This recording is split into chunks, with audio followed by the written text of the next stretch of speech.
Hello there, folks. Welcome to yet another episode of the UFL show with UFL Jim pre-season edition. Today we are talking logos, uniforms, branding, vibes of the UFL teams going in to 2026. I have them ranked, and of course, I'm also getting some professional opinions on these teams. So stay tuned for that. Let's just jump right into it, huh? It's the UFL show with UFL Jim, your one-stop shop for all things United Football League. We have sexual tension, we have the heat, we have the power, we have the news. It's all here on the UFL show with UFL Jim. Let's start off, of course, by looking at the team logos. At number 8, we're going to have the Louisville Kings. Green's good. I like green as a color, especially with spring football. That seems to have been dominated by so many reds, so many blacks, so many just like base colors. I like getting some green in there.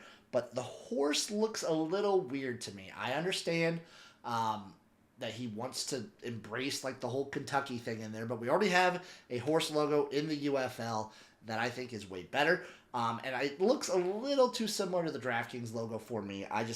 I'm not a huge fan of the Louisville Kings logo. At number 7, we're going to throw the DC Defenders on there. It's just a big fat D. And I deal with that enough on my regular job basis. I don't need to be seeing it when I'm watching spring football. It's just a big old D. Number 6, it's the Houston Gamblers, and I get it. The Gamblers have had a strong logo, and they do have a pretty good logo. But I just feel like it's a downgrade from the 2023 and 2022 version of the Houston Gamblers. It looks cool. The yellow pops out. The red pops. But again, it's just another red and black logo in spring football. It's cool, though. It's pretty cool. At number 5, we're going to go with the Dallas Renegades. I love the bandit. I love it. I just wish it had a collar. I wish that it kind of had more pop as a logo, you know? The background makes the logo seem way more flat. Like, even the Gamblers, the Defenders, and a bunch of these other teams, their logos pop a little bit. But the Renegades, it just kind of, it lays down, so to speak. Number 4, we're going to go with the Birmingham Stallions. I really don't, I'm not going to say anything negative. It's crisp, it's clean, it's a great fucking horse. I would fuck that horse. It's just, mwah. The Birmingham Stallions logo is pristine, it's crisp, and it's got a championship aura. Number 3, we're going to go with the Orlando Storm. Getting some purple in there, getting some orange.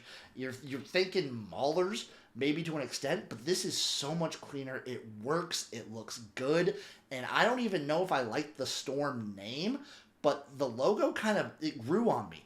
I like it. I like what the Storm represents, you know? At number 2, we're going to go with the St. Louis Battlehawks. It's a flying sword with wings. It's pretty damn cool. It jumps out at you. It's unique, and that's something I think I need to hammer home. Spring football teams love having unique logos, love seeing something cool, and it's something different. I'm a fan of the Battlehawks logo. And at number 1, it's the Columbus Aviators. Oh, working the C in there. It looks so good. It pops. The colors, the nice blue, the red. I understand we get blue and red all over, but it's so clean. That logo is so hot. It gets me so wet. It gets me so sweaty just thinking about it. I look at that logo every night before I go to bed so that I have good dreams. That's how powerful the Columbus Aviators logo is in my brain.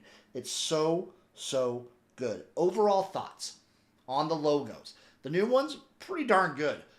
Storm, really good. And the Aviator, oh my god. Gamblers, you should have just gone with your old logo. I'm just being honest. And the Kings, little lazy, but I like the green. Can't complain. And I do like that you're getting some really stark differences between the old and the new. That's just cool. The new teams kind of have their own vibe when it comes to the logos, which I think is an interesting thing. Moving on to the uniforms, we of course have the Birmingham Stallions last on our list at 8. They look like throw up. The helmets are sick, the away uniforms are sick, but how do you not just keep one of the crispiest and sexiest uniforms in spring football the last 4 years and do this to them? No. No, no, no, no, no, no, no, no, no, no, no. I know they've been growing on people, and I won't think they're as bad as they are going into the season, but no, no. Number 7, Orlando Storm. You had the coolness with the logo, and like no purple, barely any orange.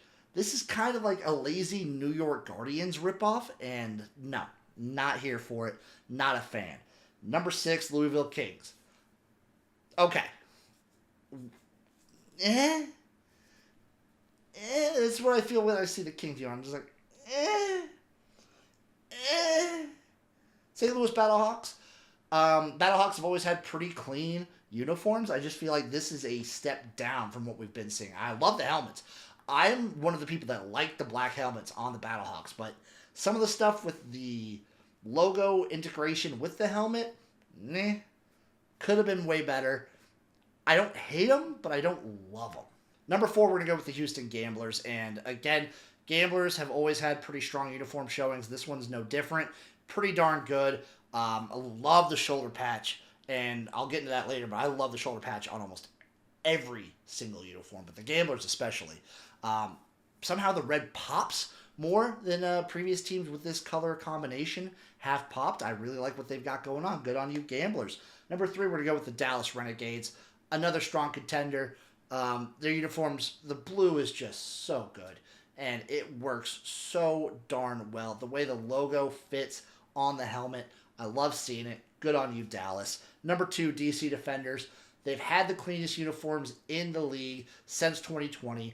I don't like that they're getting rid of the camo, but again, you can't really mess up what DC has going in the uniform department. It's just too crisp, too clean, and that's why they're number 2. And at number 1, again, both in the logo and the uniform, you have the Columbus Aviators. This team looks so hot. The powder blue pops. The reds pop. Everything just pops for the Columbus Aviators. And it's hot. It makes me sweaty. I want to just cuddle up in those pants, that jersey, that helmet, and sleep in a little cocoon made of Columbus Aviators gear. Come out as a beautiful butterfly and fly my way to a championship. That's what these uniforms make me feel. Now, overall, my whole thing. I think the no bull tag on almost every uniform, a little too big. Don't love seeing that, but whatever. I also love the shoulder patches that they have. Every team's like shoulder patch, awesome. It's really cool. It makes every team sort of unique, and it gives them some good flair. I love seeing that. I'd say overall, for most teams, maybe a slight step back to like neutral, with 1 or 2 teams taking a giant leap forward. But again, the team that I like the best didn't exist until this year, so it's hard to grade that on a curve. Let me take this all the way to Skeleton Jim, a man who very seldom wears clothes, but has a lot of opinions on them. Take it away. See, it's me, Skeleton Jim, and I have thoughts on everyone's, logos and uniforms and such. For the Kings, looks like a pig. For the Defenders, star equals, it's a nice touch, to create within the D. I like it. Gamblers, Black Texas, Renegades. Why is he looking at me like that? Stallions, sensual horseplay. Storm, great use of color, plus a big O. Battlehawks, regal. And Aviators, majestic. Now, for the uniforms. Stallions, throw up. Storm, more, prominent purple, want. Kings, highlighter. Battlehawks, black, I guess. Gamblers, pop. Renegades, I don't know why they work, they just do. Defenders, always primo. And the Aviators, so hot. That's Skeleton Jim, over and out. Thank you, Skeleton Jim. Let's check in with Investigator Jim to see how all that is going. Investigator Jim. All right, UFL Jim. I've embedded myself within Rapoli's circle. I'm shadowing him. I'm like a gust of wind, a shadow on the ground, a horse in the stable that is Rapoli Stables. I'm finding things out. I'm doing the deep dives, and I will give you the honest to God, to the UFL and spring football one above truth about Mike Rapoli, whether it kills me or not. Investigator Jim, over and out. I'll report back. Investigator Jim will uncover the truth, or so help me Jim. Thank you, Investigator Jim, and thank you out there for watching. Thank you for potentially giving us a like, potentially subscribing. We'd love it if you did. This has been the UFL Show with UFL Jim. I'm UFL Jim. I'll see you next time.